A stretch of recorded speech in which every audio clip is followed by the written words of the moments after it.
one, graft charge after another, and as the ED investigates some of the more talked about scams like the teacher recruitment scam, the fundamental question, Riju, that will be asked is, this is the poorest who are being looted in the name of jobs.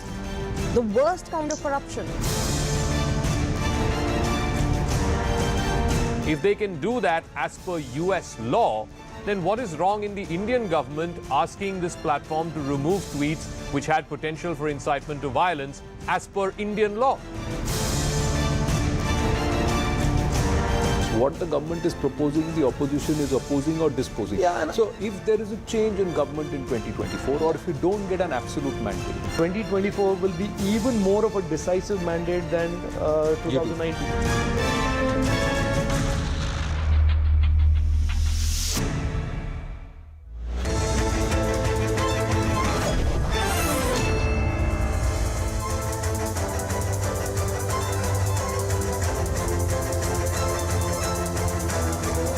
Welcome everyone. Thanks a lot for staying with us. You're watching Plain Speak with me, Shivani Gupta. The Nehru Memorial Museum and Library, located in the heart of the national capital, now has a new identity. Now it will be known as the Prime Minister's Museum and Library Society. Teen Murti House used to be the official residence of British Commander-in-Chief in India. But in 1948, after the departure of the last British Commander-in-Chief, the house became the official residence of India's first Prime Minister, Jawaharlal Nehru, who lived there for 16 years until his death. Thereafter, the then Government of India decided to dedicate Teen Murti House to Nehru as a museum and library. Cut to 2016, Prime Minister Narendra Modi mooted the idea of setting up a museum dedicated to all former Prime Ministers. It finally opened last year, and today in a special meeting, NMML Society's Vice President Rajnath Singh approved the new name. This decision has obviously not gone down well with the Congress party, for whom the property is an important legacy of the Nehru-Gandhi family. The Congress party has strongly criticized the move, accusing the BJP government of vengeance and playing petty politics. In response, the central government argues the museum's name should now reflect the work of all prime ministers since India's independence, as the museum does. But what does this renaming really signify? Can it impact the legacy of India's first Prime Minister? While the name change may indicate a shift in focus, Nehru's legacy and the museum's historical significance will remain integral to its narrative. The true impact on Nehru's legacy depends on how history is preserved and presented within this institution rather than solely relying on its name. One could argue giving due to all former prime ministers is also a worthy goal to follow. But is there more to the central government's decision than meets the eye?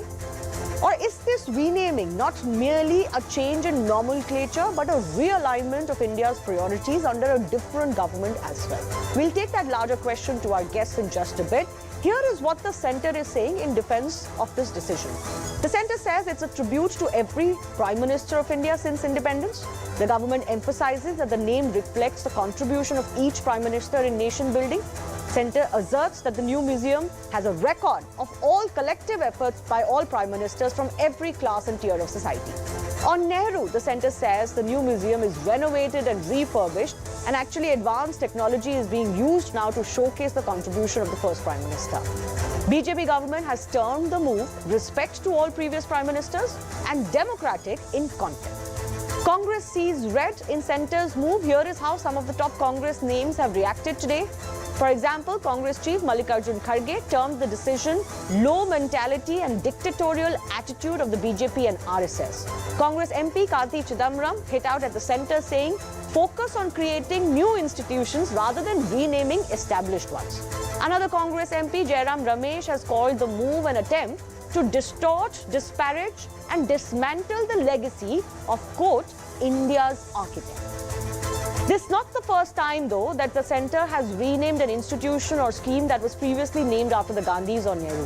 In 2021, Prime Minister Narendra Modi renamed Rajiv Gandhi Khel Ratna Award after hockey legend Major Dhyan Chand. In April 2017, Indira Awas Yojana was restructured as Pradhan Mantri Gramin Awas Yojana. 3 years back, Rajiv Gandhi Centre for Biotechnology in Kerala was renamed after RSS founder Govalkar. In 2015, Rajiv Gramin Yojana was included under Deen Dayal Upadhyay Gram Jyoti Yojana. In the same year, Jawaharlal Nehru National Urban Renewal Mission was rechristened to Atal Mission for Rejuvenation and Urban Transformation. The larger question we ask today, though, is whether this renaming is just a mere renaming, or is there a different push behind this? Is this a realignment of how India has looked at the contributions of all of its leaders, especially prime ministers, since independence?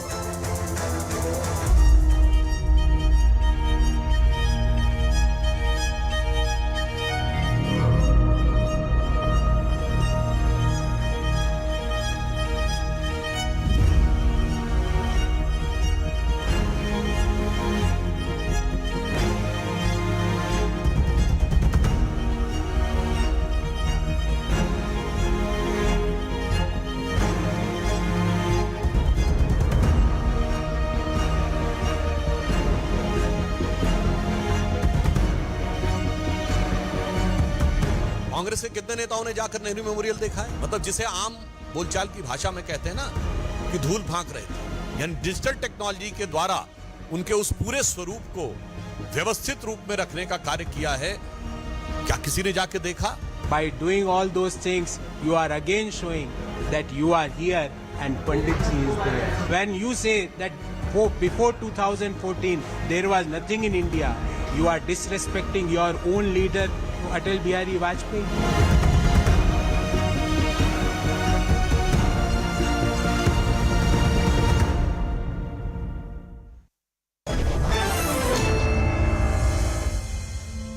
First up, joining me on this issue is Congress MP Karti Chidambaram. I do thank you for your time, Karti. We saw your response on social media on this entire museum name change. I want to understand from you, what is your principal objection? Because the government is saying that now this museum is not just about Nehru. It's on all former prime ministers and everybody's reflected there, including Pandit Nehru.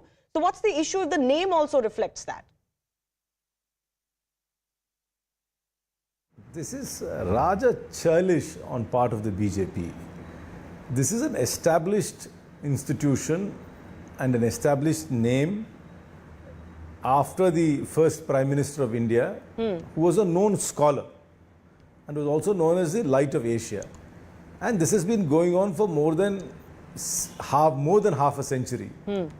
Why would you want to change the name right now? What point are you trying to make? Is it some sort of evil colonial past you want to erase, or is it some sort of historical angst you want to correct right now? What are you trying to do? If you want to create a new institution, by all means go ahead and create a new institution. Name it after anybody you deem fit. But why would you want to remove the name of the first Prime Minister of India, who was an international statesperson, when we have Nehru centers in London, and we have Nehru Center even in South Africa, would that also be renamed now? Would you go to the extent of renaming them as whatever Pradhan Mantri centers there? I mean, this is churlish. I mean, if the BJP wants to build institutions, they should build institutions.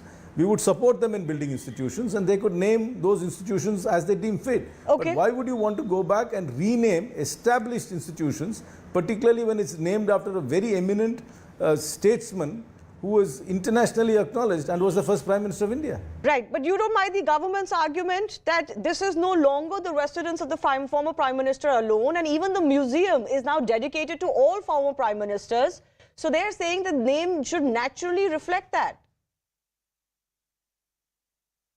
Could still have a tagline saying the Jawaharlal Nehru Memorial Museum, and all prime ministers could come up with a very clever tagline. So tomorrow, just because there is a road named after a particular person and he is not living there, you'd want to change it and bring about the names of everybody you want to reflect that. This is actually pettiness. This is not statesman-like at all. This is not statesman-like behavior at all. This is petty behavior. Okay, the other criticism, that comes in when we talk about institutions, schemes, awards in the past, is that the Congress party has named virtually everything after the Nehru-Gandhi Parivar. Basically, it was promoting one family's legacy or a chosen few's legacy. And that is why the Congress is hurting today. But it should acknowledge that all prime ministers should be valued equally. Absolutely, absolutely. But whether we like it or not, three Congress prime ministers came from a family. That's a historical fact. I can't change it. The BJP can't change it. They have to acknowledge that. They have to acknowledge the fact that Jawaharlal Nehru was prime minister, Indira Gandhi was prime minister, and Rajiv Gandhi was prime minister. That cannot be obliterated. That is an established fact. So going forward, please name anyway you're naming stadiums after yourself. You're doing things which please you and which you want to celebrate according to you, people who need to be acknowledged. Go ahead and do it. But why do you want to rename things which have been already established? Okay. What I wanted to is, particularly point out the fact you're talking about Indira Gandhi, Nehru and Rajiv Gandhi, but there are other Congress prime ministers too who, one can argue didn't get the same due as did just the family. But I want to understand from you, why do you think the BJP has done this? Why has the central government done this according to you? No, what have they achieved? What have they achieved by removing the name of the first prime minister? What are you really achieving? I mean, is it something which the world will stand up and say some historical wrong has been corrected, or some injustice has been corrected, or is it giving a new direction towards the way India is going? What are you really achieving, other than to say that you have some sort of a pathological hatred for a few names? What point are you trying to make? Okay, so are you suggesting that this has been done just to spite the Congress party? This is not going to spite the Congress party in any way. If anybody thinks that this is maybe just to give, this is just a minor irritants. This is not going to have any bearing in the way the Congress party is going to function, or in any bearing in the way in which the people are going to respond to us. This is just going to expose the pettiness of the existing regime. That's all it's going to do. Okay. So the other question is, I want to just broad base this a little bit. You look at how the Congress behaves to any person part of the RSS, for example, or those not part of the larger Congress freedom movement. Congress doesn't acknowledge any of them. Then does the Congress have the moral high ground in saying, why are you removing Pandit Nehru's name when it is the Prime Minister's Sangrahalaya? The Congress is also extremely unforgiving and unaccepting of anyone else who's not from their ecosystem. Look at what's happening in Karnataka, for example, over chapters over Savarkar and Hegdewar. See, history is a very complicated thing in India. It's been weaponized. I mean, when I was in school, Tipu Sultan was a hero. But according to the BJP, Tipu Sultan is a tyrant who shouldn't even be acknowledged. I mean, this is how it is. This is the regimes tend to interpret history in the way they want to. But the point is, the history has to be studied dispassionately and has to be chronicled, and it has to be left to scholars. I would actually urge governments to step away from history. But this tit for tat, I will rename things and I will things, is not statesman-like at all. I would urge all governments, if they want to build institutions, go ahead and build new institutions and name it after whoever you want, whichever hero you want to name it after, including Mickey Mouse and Superman, if you are all I care. Okay, but why don't you respond to what I'm asking? The larger point. The Congress government, look at what they're doing in Karnataka, but what Congress does to people or personalities who don't come from its own fold. Has the Congress party also been petty in this, in acknowledging all leaders' contributions? I am not sure of what the chapter says, whether it is a chapter which has been vetted by dispassionate historians who have added that to a textbook. If a particular chapter has been added by eminent historians who have studied history dispassionately, I don't think that should be removed. But if it has been included only because of a certain political agenda and for only to pursue a certain political agenda, then the government is at its liberty to review it. But I really do not know on what basis it was added in the first instance. If it was really a rereading of history and a reinterpretation of what had happened, and independent scholars had recommended that these chapters should be added, then fair enough. But if that process was not followed, then it is liable to be reviewed. Okay. Leave aside what's happening in Karnataka. I'm talking about the larger picture. Look at Savarkar, for example. Indira Gandhi, one of the prime ministers of the Congress party you mentioned, is on record to praise Savarkar's contribution. But the Congress wants to erase him. So I'm asking you a larger question. Has the Congress also not been petty and vindictive when it comes to acknowledging all kinds of personalities in India's growth instead of just promoting one family? As I said, I would prefer history to be left to the historians who study it dispassionately and would pass judgment, and not to political leaders who seem to have their pet likes and dislikes in coloring the opinion of historical figures. I am not a scholar of Indian independence, and I am not knowledgeable enough to speak about whether a particular person needs to be included or excluded, because I don't have enough information. But I would leave this to eminent historical scholars who would study history dispassionately. But that would be the point. Nobody wants to be, I don't think you should be renaming established institutions. Okay. Create new institutions. That's what this country needs. Create new institutions. If you have new heroes, please create new institutions after them. But do not, by any stretch of imagination, do not destroy established institutions. When, for example, in Parliament, the Parliament was inaugurated on the birthday of Savarkar. Why? What was the connection of Mr. Savarkar and the Indian Parliament? Why would you want to do that? What message are you even sending? What message are you sending to the people of India? That you want to suddenly elevate somebody who by all historical accounts did not play, I'm not diminishing him in any way, but definitely did not play any role of any significant role in the Indian freedom movement or in the establishment of Parliament. But the new Parliament building was inaugurated on his birthday. Why would you choose that day? Okay. Unless you wanted to send a very sectarian and a very pointed and a sharp and a message to the opposition. That's the only reason you did that. There cannot be any historical basis of inaugurating Parliament on that particular day. Okay, I'll leave it on that note. You're saying you might as well build your own institutions than renaming ones that are already established and have a legacy. Karthi Chidambaram, thanks a lot for joining us as our first guest on the show today. Let's open this up to our other guests joining us. I'm joined by Shazia Ilmi of the BJP, Arshpreet Kadial of the Congress Party, Suman Sriraman is political analyst, Arun Anand is consulting editor, First Post journalist, Dr. Makaran R. Paranjpe is professor JNU and member of the Prime Minister's Museum and Library Society. So maybe he'll get a lot of questions to him. But let me begin with Shazia Ilmi. Shazia Ilmi, you just heard what Karthi Chidambaram has said. You've heard, of course, Congress responses. Do they not have merit in the argument that you could have created a separate institution, maybe a conjoined one with the Jawaharlal Nehru Museum and Library, instead of renaming it, because this one had its own legacy?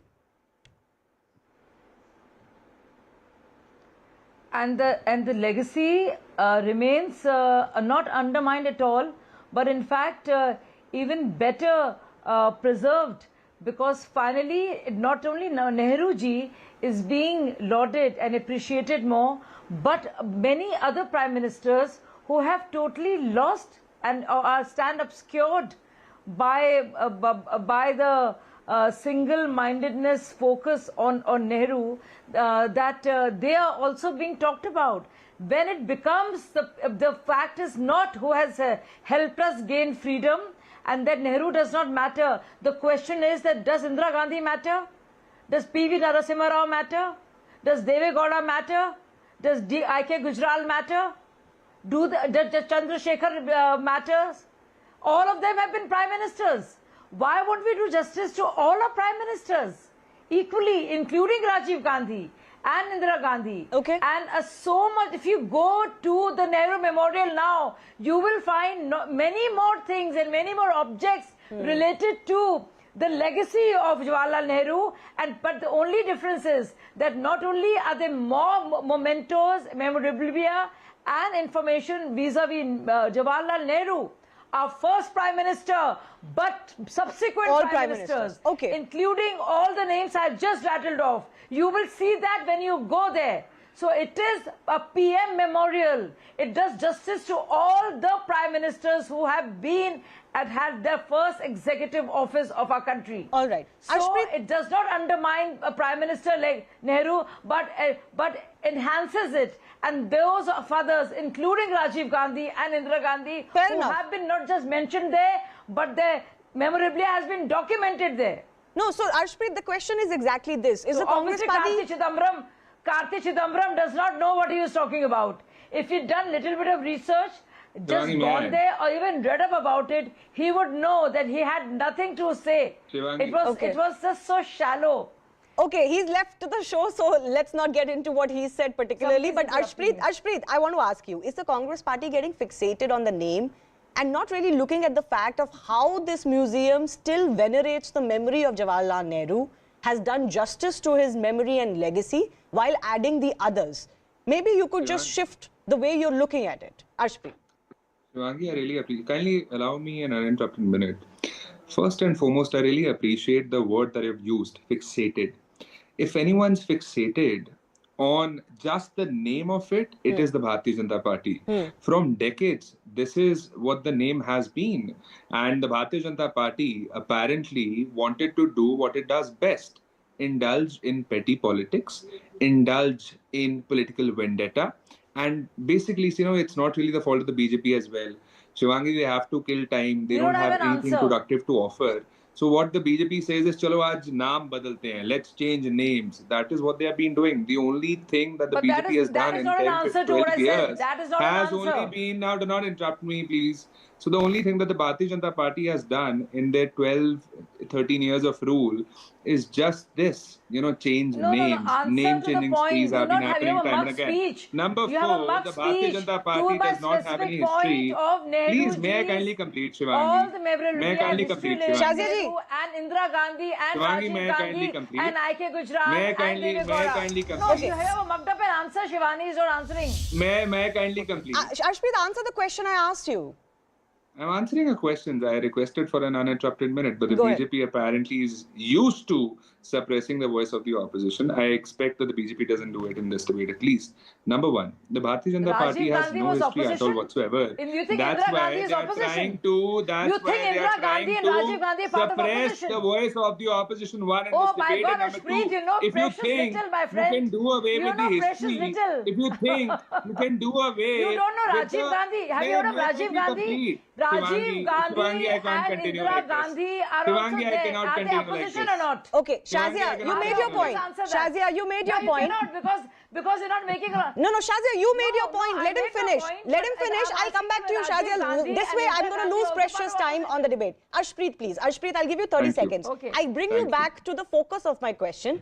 Look at how this preserves and furthers the legacy of Nehru. Not just the fact that it is no longer named after Nehru, because this is no longer just Nehru Museum. This has already become all Prime Minister's Museum. Just focus on that, please. Answer on that. See, answering that only, let me make one thing very clear. In the Bharatiya Janata Party, let's talk about, you know, productive things. Let's talk about the real issues. Okay. By doing this, has the Bharatiya Janata Party attained anything, achieved anything out of this? Zero, nada, nothing more than that. The only thing that they have achieved is political vendetta. Number 2, understanding one Let thing. him respond. The Let him Bharatiya Janata respond, Party's Shazia. attempt, my last point. So the BJP's attempt at reducing the image and the contribution of Mr. Nehru, if they think they can do that by changing names, by renaming buildings, fair enough. they're fairly wrong. Fair enough. I'll take this forward. Arshpreet, yield, please. I'll take this forward. I'll take this forward if this removes or reduces his legacy. Professor Praranjpe wants to come in. He's a member of this panel that has taken this decision. You were raising your finger. Please respond to what you wanted to. But also my added question, how would you respond to the queries coming in from the Congress party that what was the need to rename this instead of, let's say, build a separate institution? You see, I want to set the record straight. Most of the people I've heard so far from the other side don't seem to have visited the premises of this renamed museum. There's an absolutely new, brand new PM's museum. So it is augmenting the legacy of our prime ministers, and not 1 inch of space occupied by Pandit Jawaharlal Nehru in the erstwhile Teen Murti house, which was the commander-in-chief's house, by the way, before independence, has been taken over or has been altered. His legacy has been preserved. So my point is very simple. When India became independent and the commander-in-chief's house became our prime minister's house, and then the prime minister passed away, President Radhakrishnan and other people, Lal Bahadur Shastri ji was our prime minister, took the decision to make this the Teen Murti house, the Nehru Memorial Museum and Library. And now another dispensation has come and has decided to augment this museum and bring in other prime ministers. How is this just a renaming? It's a complete makeover. There's a brand new museum. I want to say this to you. I've been a member of the society for 2 terms. This is my 2nd term. Every decision was thought through, debated, discussed, and legally implemented. See, this property does not belong to any family. It belongs to the nation. So the nation, with its elected government and its representatives, has every right to change whatever the character of this institution is. All the norms have been followed. And I invite everybody to come and see this new museum. The footfalls have increased 100-fold. And it's a much more profitable property than it was. All ages are included. And by the way, as an academic, I produced 2 books researching in these very premises 20, 30 years ago. That character of the archives of modern India has been maintained. Teen Murti House has been maintained. Only a brand new, beautiful, state-of-the-art museum with a sound and light show has been added. The planetarium, the Nehru Planetarium, is also still there. So please, let's not get into a political sling fest, okay? Or rather, I should say, it's like a, name calling. But I invite everybody to come and see this. And what's in a name, as Shakespeare famously said, a rose by any name will smell just as sweet. But those who want just one family, and their imprint to dominate over the whole nation, they will be upset. Others will not be upset. I think Nehru's legacy is very well preserved. It's also preserved in Allahabad. It's preserved in not only the Anand Bhavan, but the Allahabad main museum has a whole gallery to Jawaharlal Nehru. Okay. So I think the other prime ministers of India and the prime ministers to come should also have a space. Okay. All right. I will mention only one more point. Yes, People sir. say, okay, why don't you create a new institution? Yes. Well, where is the space in the national capital? This is a huge campus. It is very centrally located. We are short of space, and we have to reuse our resources, just as we did the Central Vista, and everybody objected. But it's absolutely needed, and time doesn't stand still. Okay, the idea of India also evolves with time, and we can't get ossified and, should I say, reify some past ideas of what India is. Everything is dynamic. And once again, please come and see the museum and the Sound and Light show. I want to add just one last thing. Right. I've on many committees, national committees. I've never seen a committee which functions so efficiently. It has 6 or 7 top ministers on it. And there is a coordination and collaboration with the bureaucracy and interministerial, I would say, synergy, which I've never seen. Okay, fair enough. The results are astonishing. It's they've done a good job. I know people who visited. I myself have not yet. But everybody is talking about the museum being one of a kind and the first of its kind in India, on par with several museums across the world. In any parliamentary democracy, there's no Prime Minister's museum that can compare with what we have. Others will copy us now. Okay. We are world leaders in this. Yeah, no, but I mean just the space and the technology used. It is, of course, something that is on par with other museums I've visited. Yes, Sumant and Arun Anand now, please. Sumant, then what is the whole brouhaha about? Is the Congress being petty or is the Narendra Modi government being petty? Shivani, I think the nation was hoping for a game changer government. At least we've got a name changer government. I think it's an old one, but it's still worth repeating. You see, if you can't create history, you'd like to erase it, and at the same time, it's difficult to build institutions. Jawaharlal Nehru was such a great person. He built dozens and dozens of institutions which stand till this day. But he didn't build this one. This was given to him post his death. He didn't build this one. No. He didn't. This was constituted after his death. No. I'm talking about other institutions. Whether it is the Indian Institute of Science or the IITs or All India Institute of Medical Sciences. I mean, I could go on and on. That's not the point. These are institutions which this man built with a vision to take India forward on a scientific path. Now, there is one, let's not even talk about, the Anand Bhavan is there in Allahabad. Anand Bhavan was donated to the government by the Nehru family, for God's sake. Indira Gandhi donated it to the government of India in 1970. So unless they want to change Anand Bhavan also and call it all those people who were in Allahabad or whatever. But someone come to this point. Come to the point of this renaming. Let's come to this point. Yeah. There is absolutely nothing wrong in having a museum to honor all the prime ministers. That it should be done by taking away from Nehru's institute or museum, Nehru's right? legacy. that the name should be changed to, so whatever, Sangarshalaya, Sangralaya. Pradhan Mantri Sangralaya and all that. Look, that is totally, it is done clearly with a motive. You want to erase the name of Nehru for whatever reason. And my But point will is, it? Will it erase Nehru's name? it will not. It will Of not. course I mean, not. these are, of course, it will not. That's what I'm saying. But it's an attempt. Okay. And that is what makes it so sad. One minute, Shiva. Yes. I heard the gentleman say that this is the greatest monument to prime ministers in any democracy and all that. Others should be saying this. And he also made a point that the profits have increased. I mean, footfalls, he said. Of all the reasons that, footfalls and the profits. I heard the word profit mentioned. So I'm honestly concerned whether profit is the motive for such a historic structure. So now my point is very simple, Shivani. This government could have built a wonderful memorial to honor all the prime ministers. Okay. I mean, the whole nation would have been supporting them in such an initiative. But why change this one? I get your point, and I think that's the central issue. Arun Anand, please come in on this subject. They could have made maybe another society which was also for the larger all prime ministers museums and let the Nehru society continue as is and maybe function together.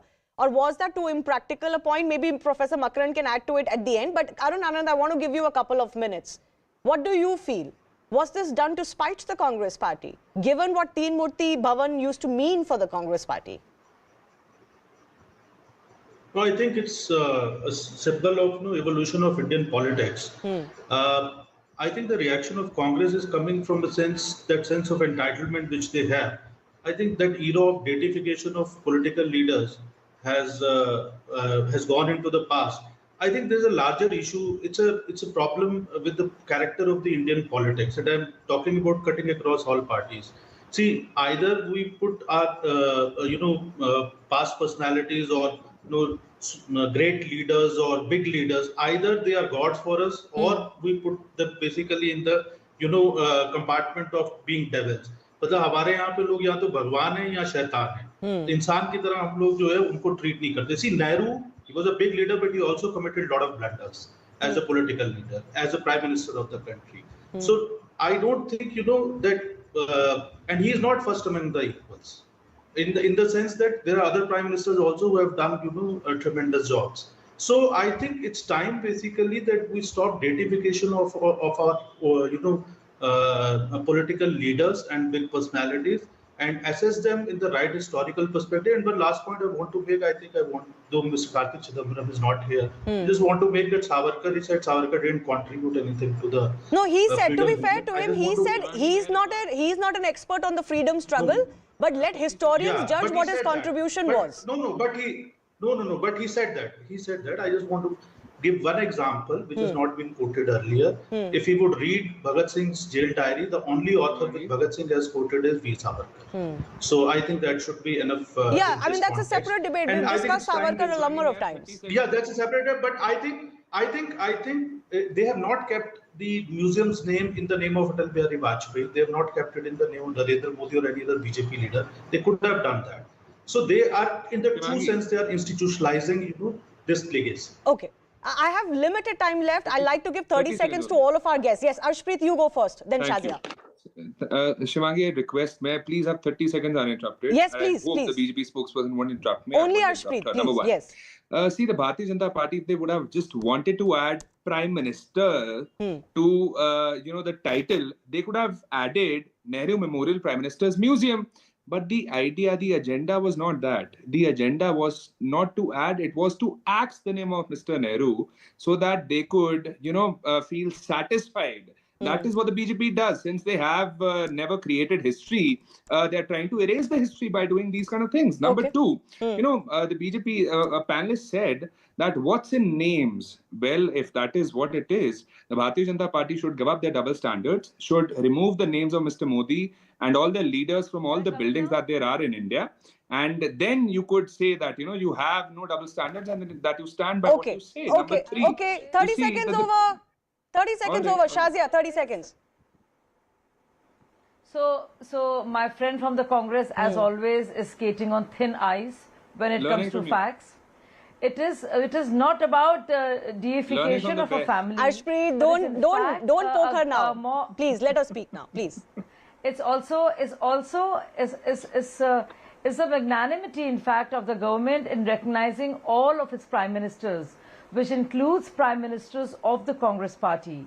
And those who say, and those who are fixated or obsessed you could have added that with Nehruji's legacy. It's about me. Your name is not Shazia, and I'm happy about that. Ashpreet, you made that point. I don't have enough time for a back and forth. Please allow her to finish, because I've got to go final comments with other guests. Yeah, I'm not able to.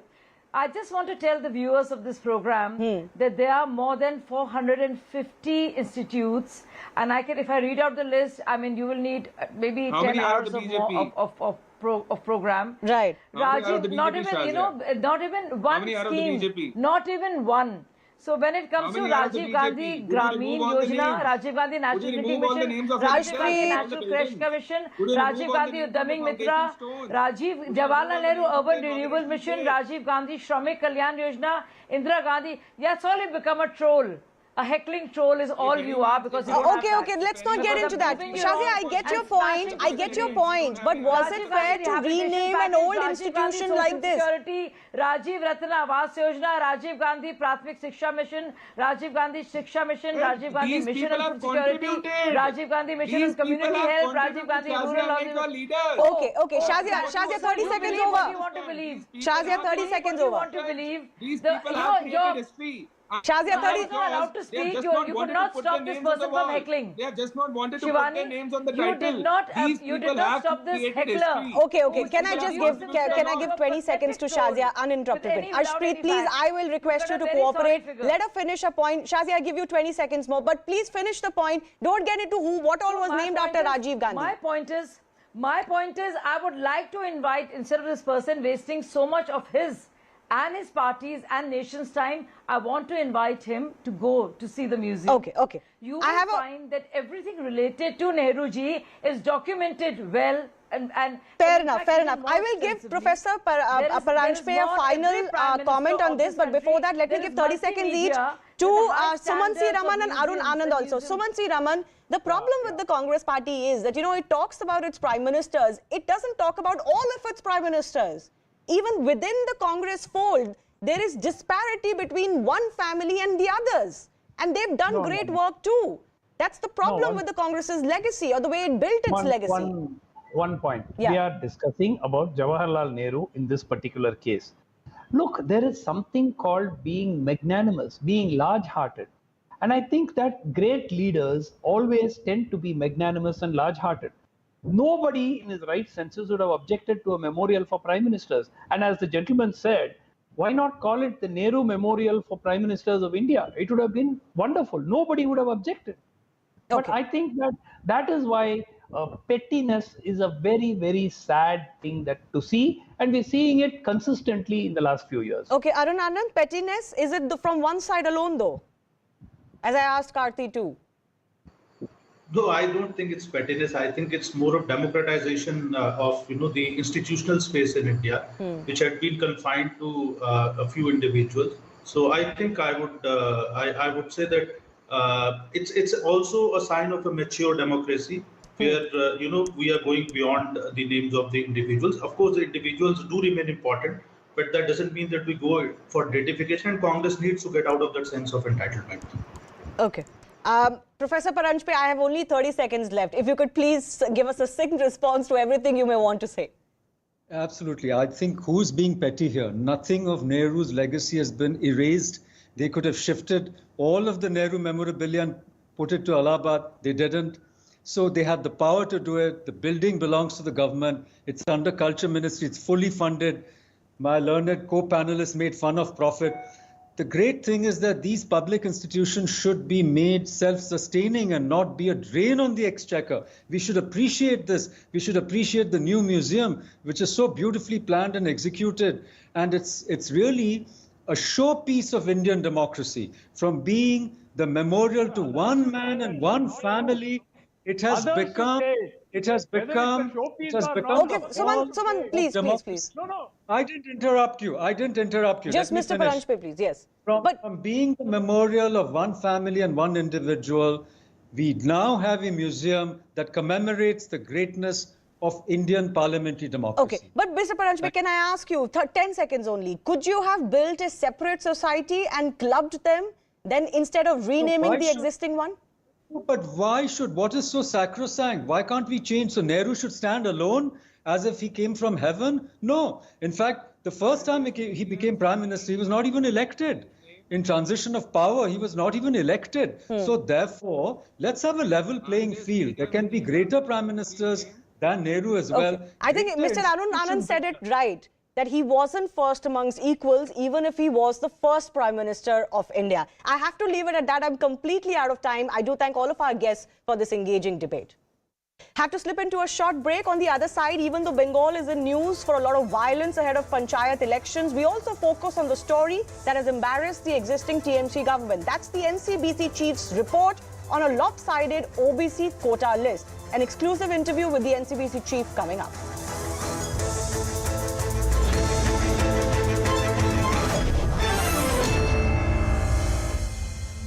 Regime of the Prime Minister, there was no one is corrupt in this regime.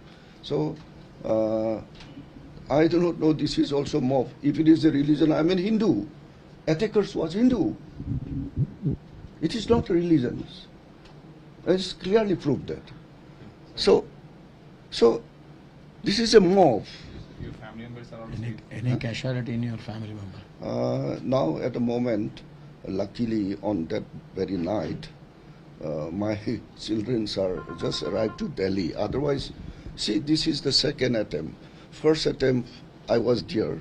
So I requested the security advisor for prompt action. But yesterday, nobody is there. And then about nobody is there means my mothers and brothers are there. And then what happened, the earlier attack was in early evening, that was 8:30. Yesterday was about 10:30. So everybody is relaxed, and even the security, we cannot come up. So that was happened. The last 7-8 years, BJP made very huge inroads in Northeast. In the last 7 years, BJP had made huge inroads in the Northeast sectors. They gained many political victories. And also in other places also, BJP is projecting these victories as a Northeast model.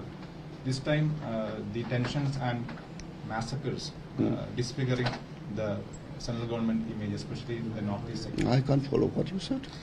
What, according to this, all incidents, you know, whether it is affect our image of central government in Northeast area. Northeast area, we have already been. Central government is responding promptly. Say, for example, extra security force, timely sent it.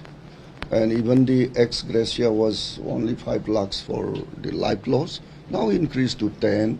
And the special package for restoration of those churches, the temples and houses and property loss, for that special package is given. And the central government is also constituted a peace committee to bring the normalize. Central government is the responding promptly. Okay, this is second time you are yes. being In a recent act of violence in Manipur, unidentified miscreants set fire to the house of Union Minister Rajnath Singh in Imphal.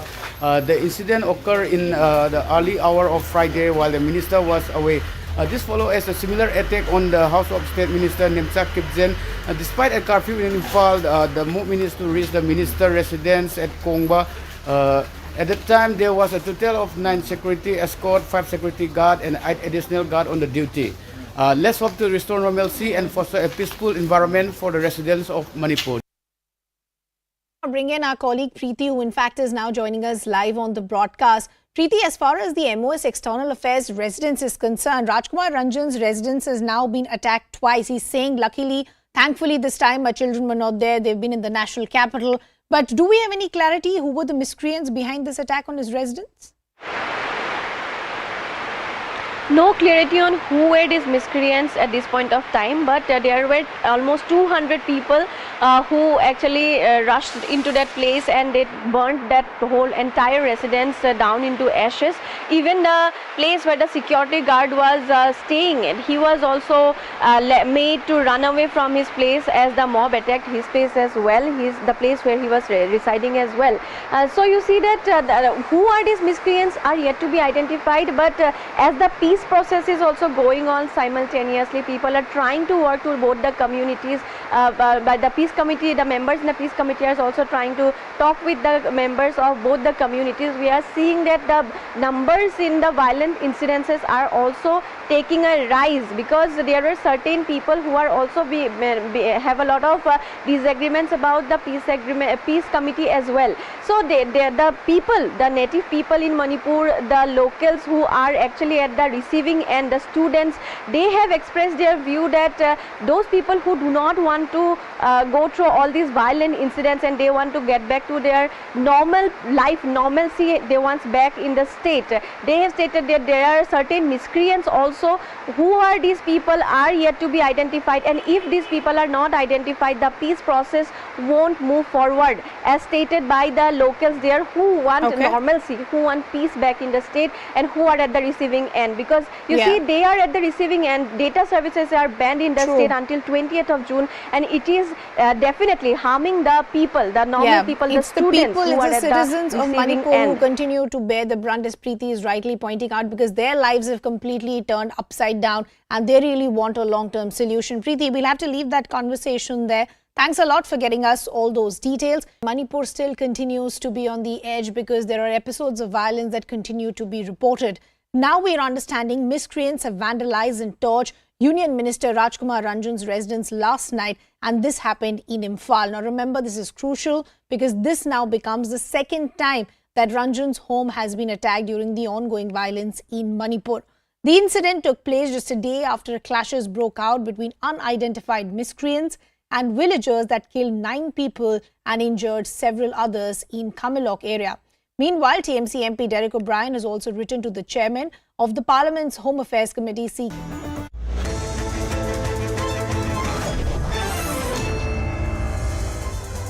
Welcome back. Bengal remains on edge as the state approaches Panchayat polls. 3 people have been reported dead in Bhangar, where incidents of violence also occurring in Birbhum and South Parganas. In Bhangar, 7 bags of crude bombs have also been discovered. Governor C.V. Ananda Bose visited the area and assured them that necessary measures will be taken. Bengal Chief Minister Mamata Banerjee has alleged that the BJP is behind this unrest, while the BJP said the TMC government is not able to handle law and order. Speaking of West Bengal, a recent survey report by the National Commission for Backward Classes has been particularly damning on the state functioning, where it found a disproportionate number of Muslim castes part of the OBC list, almost double that of Hindus. Amongst other states' issues flagged, Bengal has grabbed the most headlines. Survey mentions how 65% of the castes in the OBC list are from the Muslim community, while they only form 27% of the population. This has also now become a political fight in the state, even as Panchayat polls are nearing, with the BJP training guns at the TMC for appeasement politics. I spoke to the NCBC chairman, in fact, in detail. He called the Bengal list lopsided and that there is injustice being done to true OBCs in the state, raising serious questions on the State Commission. Here's that exclusive conversation.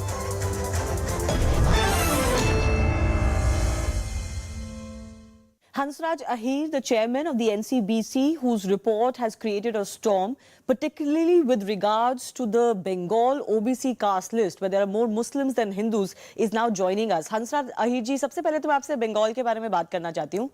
आपने उसमें बताया है कि 179 OB list में जो cast हैं, उसमें से 118 मुस्लिम्स हैं और सिर्फ 61 हिंदूज हैं. गवर्नमेंट का ये कहना है कि इसका मतलब ये नहीं है कि किसी के लिए तरफदारी की गई है. मैं आपसे समझना चाहती हूँ कि एलिगेशन क्या है? क्या ये डिजर्विंग कास्ट नहीं थी, even though they came from the Muslim community? हाँ, हमारा मुस्लिम से संबंध नहीं है बात को.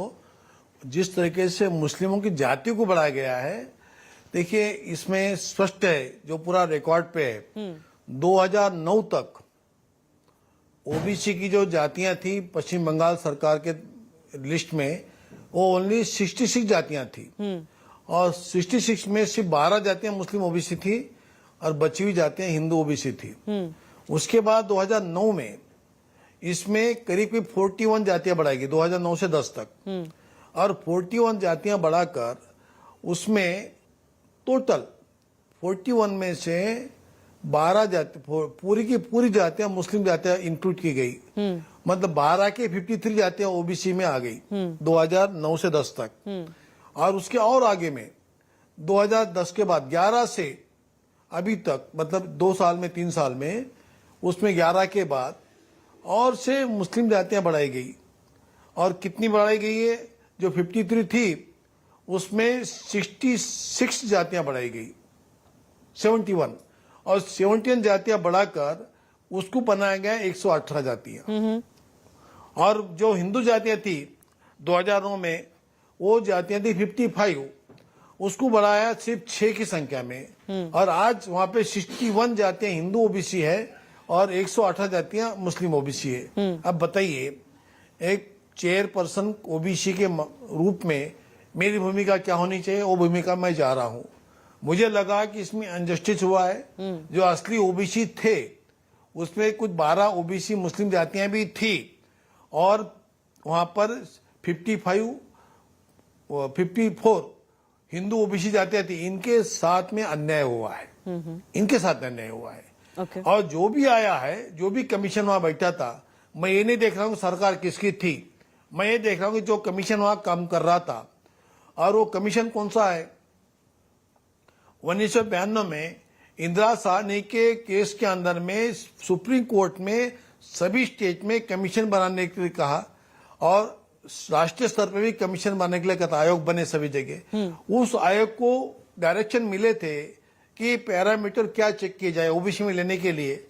पहले सामाजिक स्थिति, बाद में शैक्षणिक स्थिति, और उसके बाद में आर्थिक स्थिति। ये सारी चीजों का पैरामीटर चेक करने के बाद में उन्हें ओबीसी में लिया जाना चाहिए जी। इसका कहीं पालन हुआ ही नहीं, ऐसा मुझे लगता है। और इसीलिए जो संख्या बढ़ी, एक तरफा बढ़ी है। जहां 12 मुस्लिम जातियां थी ओबीसी में, वहां पर 118 हो गई है। और जहां पर 54 जातियां थी हिंदुओं की ओबीसी की, वहां 61 हो गई है। अब बताइए, ये सब आंखें मूंद के काम किया गया है, मनमानी चली है। और जो आयोग ने काम किया है, जो वहां पर आयोग के साथ में जो काम करने एजेंसी है, एजेंसी का नाम है वहां पे कल्चरल रिसर्च इंस्टीट्यूट जी। इन्होंने भी काम सही नहीं किया। इसलिए हम फरवरी में जब गए थे कलकत्ता में, बंगाल में, हमने तभी देखा था कि ये जो जातियों की जो बढ़ोतरी हुई है, तो मैंने जगह पे पूछा था कि मैं पश्चिम बंगाल में बैठा हूँ कि बांग्लादेश में बैठा हूँ। वहाँ प्रोसीडिंग करवाया मैंने। ऐसा अगर अन्याय होता है, ऐसी लूट होती है, ऐसा छेड़छाड़ होती है असली हिंदू के साथ में, तो हम आयोग काम कर रहा है उसके ऊपर। ये हमें दिखा, इसलिए हमने बताया है जी।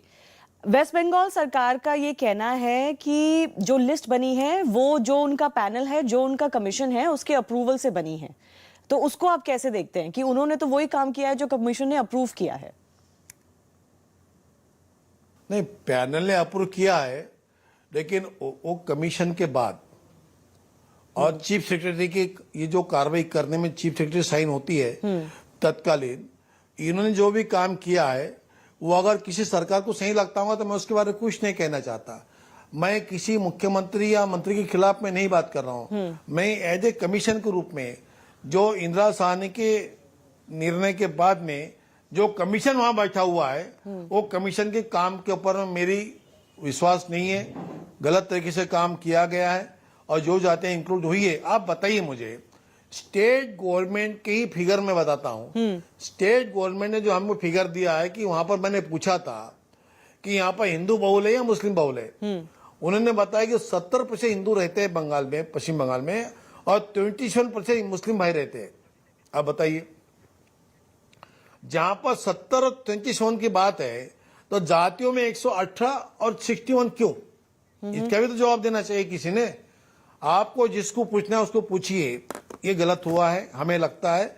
हमने कहा है कि इसको रिमूव किया जा सकता है, इसका और भी इसका रिसर्च हो सकता है। इस पे रिसर्च करके जो गलती हुई है उसको दुरुस्त कर सकते हैं। हम ही कह रहे हैं, हमारा ये कहना नहीं है कि भाई इसको दुरुस्त नहीं हो सकता, होना चाहिए। हम ये करना चाह रहे हैं जी। तो आपको क्या लगता है कि ये जो एक्स्ट्रा कास्ट बनाई गई हैं, क्या ये इसलिए बनाई गई हैं क्योंकि वोट बैंक पॉलिटिक्स चल रही है? क्योंकि ये इल्जाम लग रहा है टीएमसी के ऊपर, तो क्या ये कास्ट गलत बनाई गई हैं? नहीं, मुझे तो लगता है कि जातियां गलत बनाई गई है जी। मंडल आयोग हमने चेक किया, मंडल आयोग की लिस्ट में भी, सूची में भी वे जातियां नहीं है जो जातियां उसमें इंक्लूड की गई है। अनेक जातियां ऐसी है, मैं अब बता रहा हूं, मैं वहां जब गया था तो मैंने वहां के आयोग से पूछा, कमीशन से पूछा, सीआरआई से पूछा, सीआरआई जो है कल्चरल रिसर्च इंस्टीट्यूट, वो क्या कहते हैं कि हम घूमते हैं, देखते हैं ये कौन सा परिवार क्या काम कर रहा है। अभी कभी कभी कोई अगर था परिवार जो जाति से बड़े भी नहीं है लेकिन वो बड़े काम कर रहा है, अब बताइए वो बड़े बन जाएगा? नहीं बनेगा। उसमें कुछ आधार चाहिए कि इनके पुरखों से, उसके पिताजी बड़े ही थे क्या, उसके दादाजी बड़े ही थे क्या, उसका चाचा बड़े ही लिखता है क्या, इन्होंने उठा के किसी जाति को कोई भी नाम दे दिया, बढ़ा दिया, ऐसा हमें लगता है। उसके ऊपर में पूर्ण और से एक बार रिसर्च होना चाहिए, उसकी जांच होनी चाहिए, ये भावना हमारी है। ओके।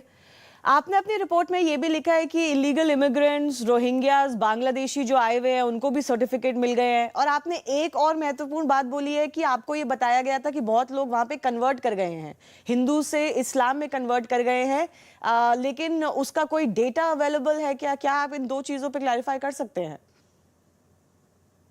देखो, फरवरी में जब हम गए थे कलकत्ता में, वहां मुझे बयान दिया गया है कि कई हिंदुओं ने मुस्लिम कन्वर्शन होने की वजह से इन्हें हमने ओबीसी में लिया है। जी। आप बताइए कि हिंदू का कन्वर्शन मुस्लिमों में हो गया हुआ है, मान जाओ तो सारे हिंदू क्या ओबीसी थे? और भी ऊंची जाति के लोग भी हो सकते हैं जो ओबीसी नहीं होंगे। इन्होंने सबको बताया कि हमने सबको ओबीसी में लिया है। क्यों लिया? आधार क्या है? साथ में एक उनका रिपोर्ट आया है, उन्होंने क्या लिखा है, एक जाति है वहां पे, वो हिंदू थी, नमशूद्र जाति है, उसको इन्होंने मुस्लिमों में कुछ लोग आए होंगे, सब तो नहीं आते, कुछ आते हैं, इन लोगों ने उन्हें ओबीसी में डाल दिया। ये कैसे हो सकता है? लिखित है। Okay. उन्होंने कहा था मुझे आयोग के सामने में, वहां के अधिकारियों ने, कि कई हिंदू मुस्लिम बने हैं। अब हमको लिखित में आया है, हमने पूछा था कि कितने हिंदू मुस्लिम बने हैं, कब बने हैं और कहां के बने हैं। उन्होंने जवाब दिया है, हमारे पास में ऐसा कोई डाटा नहीं है, ऐसा कोई प्रूफ नहीं है, हम ये दे नहीं सकते कितने बने, ये फिगर हम दे नहीं सकते। अब लिखित में आया है। और एक बात बता रहा हूं, उन्होंने जो बात आपने पूछी है कि घुसपैठ करने वाले भी ओबीसी में गए हैं क्या, उनका एक जवाब हमारे पास में है कि जो जाति उन्होंने बताई है, भाटिया मुस्लिम, उन्हें स्पष्ट लिखा है कुछ बिहार डिस्ट्रिक्ट को लगा हुआ है बांग्लादेश को, इस जाति का रूट बांग्लादेश से है। आप बताइए। अब ये भी बात बता रहा हूं मैं आपको कि सुप्रीम कोर्ट ने एनआरसी के लिए कहा है, जो नेशनल रजिस्टर बन रहा है, क्यों बन रहा है कि कई बड़ी संख्या में बांग्लादेशी लोग देश में घुसे हैं। दिल्ली में भी रोहिंग्या है, उस सरकार ने यहां उनको बसाया है, तो पश्चिम बंगाल में भी बांग्लादेश के रास्ते से रोहिंग्या आने की खबरें हैं। अब बताइए, इन्होंने किसी भी जाति को उठा के अगर ओबीसी में डाला है तो उसमें रोहिंग्या नहीं है, बांग्लादेशी नहीं है, ये दावा कौन कर सकता है? कोई नहीं करेगा। इसलिए इसकी जांच होने के बाद में पता लगेगा इसमें कितने रोहिंग्या है, कितने बांग्लादेशी है, ये पता लगेगा। और स्पष्ट है, मैं गृह राज्य मंत्री के रूप में जब लोकसभा में बयान दिया था, तब भी मैंने लिखित में दिया था कि देश के अंदर में करोड़ों लोगों की, करोड़ों मुस्लिम, करोड़ों बांग्लादेशियों की घुसपैठ हो चुकी थी, मैंने बयान दिया था। तो आप बताइए, घुसपैठ तो हो चुकी है, घुसपैठ हुई है, इसीलिए एनआरसी चल रहा है ना, तो कौन इनकार करेगा? अब मैं संख्या नहीं बता सक रहा हूं आपको कि कितने बांग्लादेशी है, कितने रोहिंग्या है, लेकिन इसमें आशंका है। ओके। स्पष्ट है, इसमें ज्यादती हुई है।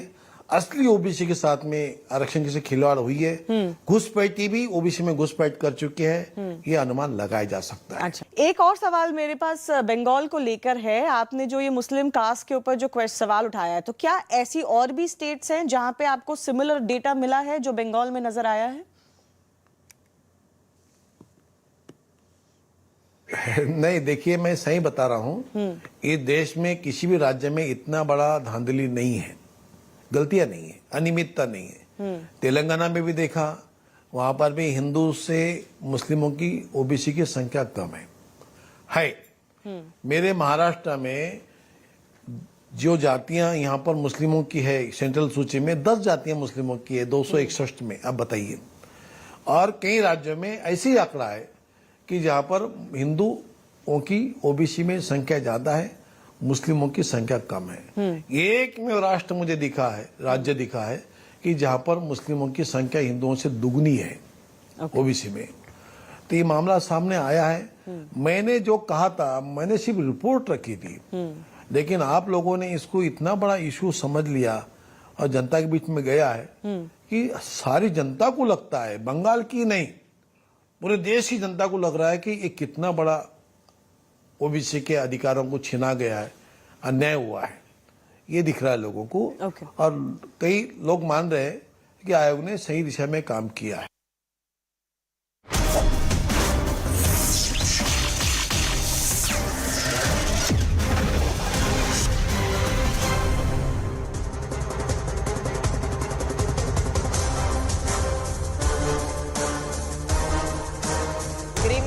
Welcome. You're watching CNN News 18. This is The Right Stand with me, Poonam Burde. Elections in West Bengal have had an unfortunate history of violence. The state is gearing up for Panchayat polls with a single-phased voting scheduled on the 8th of July. The Gram Panchayats, the Panchayat Samitis and Jilla Parishads will all go to elections that are seen as a curtain raiser ahead of 2024 Lok Sabha elections.